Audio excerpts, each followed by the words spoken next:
IVF sector का एक और नया आईपीओ यहाँ पे आता हुआ नजर आ रहा है, जिसका नाम है गार्डियन आईवीएफ एंड वुमेन। इसकी करंट मार्केट प्राइस जो है वो यहाँ पे रखी जा रही है 75 से लेकर 79 के आसपास में ये प्राइस बैंड रखा गया। और जो अभी इसकी ग्रे मार्केट प्रीमियम चल रही है वो चल रही है 11 से 12 रुपए के आसपास में, यानी कि लमसम यहाँ पे 15% का यहाँ पे लिस्टिंग गेन आपको देखने के लिए मिल सकता है करंट मार्केट के हिसाब से। इस वीडियो हम यहाँ पे दो सबसे इम्पोर्टेंट बात करने वाले की आखिरकार क्या ये आईपीओ यहाँ पे लॉन्ग टर्म इन्वेस्टमेंट के लिए बेस्ट रहेगा या फिर लिस्टिंग गेन्स के लिए यहाँ पे बेस्ट रहने वाला है।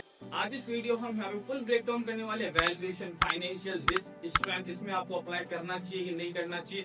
जितने भी डाउट है आपके मन में वो इस वीडियो एंड तक सारे क्लियर होने वाले, तो इस वीडियो में अंत तक बने रहिए। लेकिन अगर आपने अभी तक ट्रेडिंग टाइटल्स के चैनल को यहाँ पे सब्सक्राइब नहीं किया, फटाफट जाकर चैनल को सब्सक्राइब जरूर कर लेना, बेल आइकन को जरूर दबा देना ताकि हर वीडियो की अपडेट आपको टाइमली मिल जाए। तो चलिए बढ़ते हैं वीडियो की तरफ और समझते हैं इसकी फुल एनालिसिस को।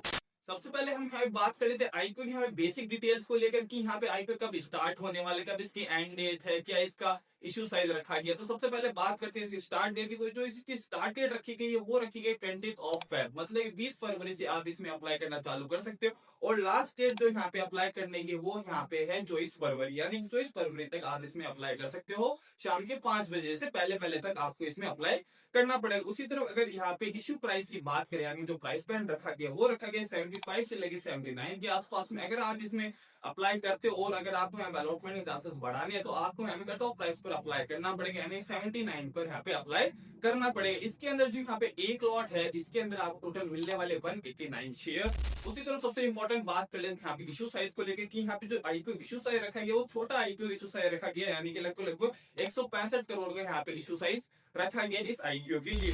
उसी तरह बात कर ले इसके रिटेल पोर्शन की, तो यहाँ जो रिटेल पोर्शन रखा गया वो रखा गया 35% के। और एप्लीकेशन वाइज मतलब कि यहाँ पे 38,678 लोगों को यहाँ पे आईपीओ अलॉटमेंट मिलने वाला है। ये अपनी होगी बेसिक डिटेल्स, यानी अभी आप समझो कि यहाँ पे जो इश्यू प्राइस रखी गई है वो रखी गई, कट ऑफ प्राइस है वो अपनी 79 है। अगर अभी के जीएमपी के हिसाब से देखें तो ये आपको मार्केट में 90 से 92 के आसपास में लिस्ट होता हुआ नजर आ सकता है, यानी कि लगभग आपको अभी 15% के हिसाब से लिस्टिंग गेन मिलने के चांसेस है। अगर यहाँ पे फ्यूचर के अंदर मार्केट सेंटिमेंट सेम रहते हैं तो आपको यहाँ तक का मतलब 15% तक का प्रॉफिट होता हुआ भी नजर आ सकता है। अभी फाइनेंशियल्स की तरफ बढ़ने से पहले हम ये जान लेते आखिर यार कंपनी करती क्या। तो कंपनी बेसिकली यहाँ पे IVF, IUI, ICSI, egg freezing, women fertility services provide करवाती है। और इसी के साथ साथ ऑल ओवर इंडिया के अंदर इनके टोटल 30+ यहाँ पे सेंटर्स अभी तक ओपन हो चुके हैं। अब सबसे इंपॉर्टेंट पॉइंट पर चलते हैं इसके फाइनेंशियल्स को लेकर, आखिर यार कंपनी के फाइनेंशियल्स कैसे, कंपनी यहाँ पे कैसा परफॉर्म करती हुई नजर आ रही है। क्योंकि एट द एंड ये डिपेंड करेगा कि आखिर यार कंपनी फाइनेंशियल्स कैसे, तभी यहाँ पे आपको अप्लाई करने का सेंस बनता है। अगर कंपनी अच्छी है तब तो अप्लाई करो, वरना मत करो। तो यहाँ सबसे पहले बात कर लेते हैं हम इसके रेवेन्यू को लेकर। तो अगर 2023 का रेवेन्यू देखें तो 2023 के अंदर कंपनी ने रेवेन्यू जनरेट किया था 44 करोड़ रुपीस। उसी तरह 2024 की बात करें, 2024 के अंदर यहाँ पे 48 करोड़। और उसी तरह 2025 के अंदर यहाँ पे रेवेन्यू बढ़कर हो गया 70 करोड़। यानी कि अगर आप देखोगे तो रेवेन्यू के अंदर यहाँ पे शानदार अपन को ग्रोथ देखने के लिए आई है। अब बात करें तो प्रॉफिट आफ्टर टैक्स यानी कि पैट को लेकर कि यहाँ पे ये क्या निकल कर आ रहा है। तो यहाँ पे अगर 2023 की प्रॉफिट आफ्टर टैक्स की बात करें तो वो अपना निकल कर आ रहा है 13.53 करोड़ रुपीस का। और उसी तरह 2024 की बात करें, 2024 के अंदर ये थोड़ा सा गिरकर हो गया 10.32 करोड़ रुपीस का। और उसी तरह लेकिन अगर 2025 में देखोगे तो 2025 में शानदार कमबैक करती हुई नजर आई है कंपनी, जिसके अंदर यहाँ पे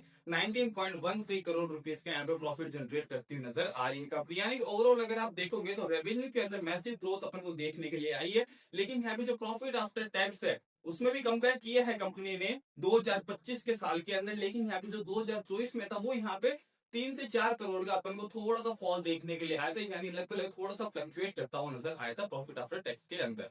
अब बात करें तो सबसे इंपॉर्टेंट यहाँ पे की रेशियोज को लेकर, ताकि आप लोगों को पता लग पाए कि आखिरकार यहाँ पे कंपनी एक्सपेंसिव आ रही है या फिर आपको यहाँ पे रीजनेबल प्राइस रेट पर आईपीओ लेकर आ रही है। तो यहाँ पे सबसे पहले बात करेंगे इसकी पीई को लेकर, यानी आईपीओ आने के बाद में यहाँ पे कंपनी की पीई क्या रहने वाली है। तो यहाँ पे पीई रहने वाली 22.99 की, यानी लगभग 23 के आसपास की पीई पर ही आपको लिस्ट होता हुआ नजर आने वाला है मार्केट के अंदर। और इसी सेक्टर के अगर पीई देखोगे तो यहाँ 20 से लेकर 30 के आसपास के इसकी जो भी कॉम्पिटिटर्स है उनकी यहाँ पीई ट्रेड करती हुई नजर आ रही है, यानी कि ठीक है, मतलब पीई के हिसाब से रीजनेबल रेट के ऊपर लेकर आ रही है। उसी तरह कुछ और फैक्टर्स को देखें तो यहाँ पे आपको काफी ज्यादा शानदार चीजें यहाँ पे देखने के लिए आएगी।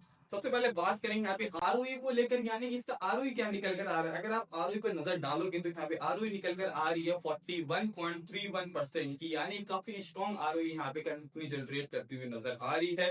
यानी कि एक पॉजिटिव पॉइंट यहाँ पे अपन को काफी ज्यादा स्ट्रॉन्ग मिलता हुआ नजर आ रही है। दूसरी बात करेंगे इसे डेट टू इक्विटी रेशियो की, तो यहाँ पे जो डेट टू इक्विटी रेशियो निकल कर आ रहा है वो आ रहा है 0.51 का, यानी मैनेजेबल है। ऐसा नहीं काफी ज्यादा कंपनी के ऊपर यहाँ पे डेट है, तो ये मैनेजेबल है। उसी तरह बात करेंगे यहाँ पे प्रॉफिट आफ्टर टैक्स की, जो मैंने यहाँ पे फाइनेंशियल्स में आपको बताया देता हूँ। जो यहाँ पे प्रॉफिट आफ्टर टैक्स मार्जिन निकल कर आ रहा है वो आ रहा है 26.96% का, और इस सेक्टर के हिसाब से काफी सही यहाँ पे पैट यहाँ पे कंपनी मेंटेन करती हुई चल रही है। ऑल्दो अगर आप देखोगे तो यहाँ पे कंपनी रीजनेबल प्राइस रेंज के ऊपर अपना आईपीओ लेकर आ रही है भारतीय शेयर मार्केट के अंदर।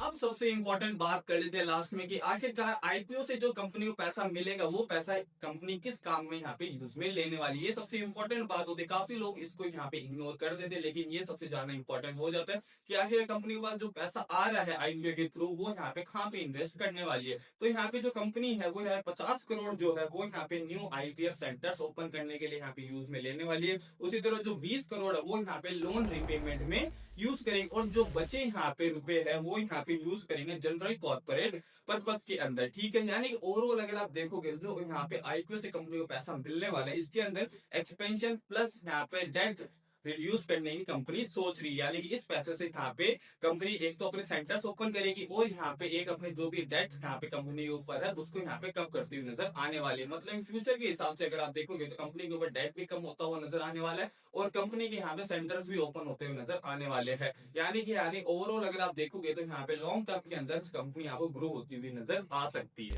अब फाइनल पॉइंट की बात करेंगे आखिरकार इस आईपीओ में आपको अप्लाई करना चाहिए कि इसको अवॉइड करना चाहिए। तो देखिए अभी के हिसाब से अगर आप देखोगे तो यहाँ पे जो ग्रे मार्केट प्रीमियम चल रहा है वो यहाँ पे 14 से 15% के आसपास में चलता हुआ नजर आ रहा है। लेकिन यहाँ पे एक दिक्कत है, जो इसके इश्यू साइज है वो यहाँ पे लगभग 150 करोड़ का रखा गया है। मतलब कि यहाँ पे काफी कम लोगों को यहाँ पे इसमें आईपीओ अलॉटमेंट मिलने वाले चांसेस काफी कम रहने वाले हैं। लेकिन फिर भी अगर आप इसमें अप्लाई करना चाहते हो तो यहाँ पे लिस्टिंग गेन्स के लिए आप अप्लाई कर सकते हो। यहाँ पे आपको लगभग 10 से 15% का लिस्टिंग गेन मिल सकता है करंट मार्केट सेंटीमेंट्स के हिसाब से। ये कोई मतलब जीएनपी वैसा नहीं कि परफेक्ट आपको उतना ही रिटर्न मिलेगा, ये फ्लक्चुएट करती रहती है। और उसी तरह बात कर ले यहाँ पे लॉन्ग टर्म इन्वेस्टर्स को लेकर, तो जो लोग यहाँ पे लॉन्ग टर्म का सोच रहे हैं वो अगर आप इनके फाइनेंशियल्स देखोगे यहाँ पे जो की रेशियोज मैंने आपको एक्सप्लेन करे उनके हिसाब से अगर इन्वेस्ट करते हो तो यहाँ पे देखकर यही लग रहा है कि फ्यूचर के अंदर कंपनी यहाँ पे एक्सपेंड करती हुई नजर आ सकती है और यहाँ पे कंपनी मैसिव ग्रोथ दिखाती हुई नजर आ सकती है और हो सकता है यहाँ पे मल्टी बैगर रिटर्न्स भी आपको कंपनी के अंदर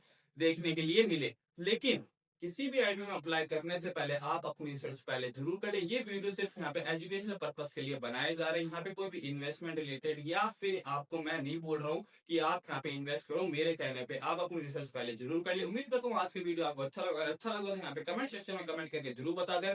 और अगर आपको इस आईपीओ से रिलेटेड और कोई भी जानकारी चाहिए तो आप कमेंट सेक्शन में मेरे को कमेंट करके बता दीजिए, या तो मैं उस पर सेपरेट वीडियो बना दूंगा या फिर मैं आपके कमेंट का रिप्लाई जरूर करूंगा। Thanks for watching this video.